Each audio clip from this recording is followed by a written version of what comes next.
if everyone rejects you, there's probably something wrong, and it's probably deep and difficult, and it's going to be horrible to fix. And so this isn't a trivial problem. It's not a trivial problem at all. And so, you know, that's Mother Nature for men too, because from the sexual selection point of view, if they're not selected as a mate, nature has taken them out of the game, right? And so, you know, people don't really like that. They're not that happy with that. And so, but getting all whiny about it and then getting violent is like, that's just not really very helpful, although it's very common.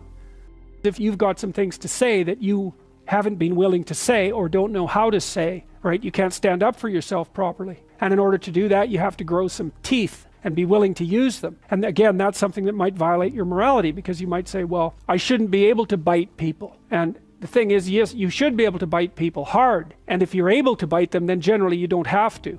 It isn't obvious that people treat themselves better than they treat other people. I don't think that's obvious at all. But maybe you could start with yourself and think, okay, I'm going to take care of myself as if I have value. What would that look like? And then I'm going to work to extend that courtesy to everyone else. And the other thing I would say is, you have to bargain from a position of authority, let's say, not power. But you don't have authority unless you know what you're talking about and unless you can say no. And you can't say no unless you've set yourself up with alternatives. Now, in order to speak what you might regard as the truth, you have to let go of the outcome. You have to think, all right, I'm going to say what I think, stupid as I am, biased as I am, ignorant as I am. I'm going to state what I think as clearly as I can, and I'm going to live with the consequences no matter what they are. Now, the reason you think that, that's an element of faith. The idea is that nothing brings a better world into being than the stated truth. Now, you might have to pay a price for that, but that's fine. You're going to pay a price for every bloody thing you do and everything you don't do. You don't get to choose to not pay a price.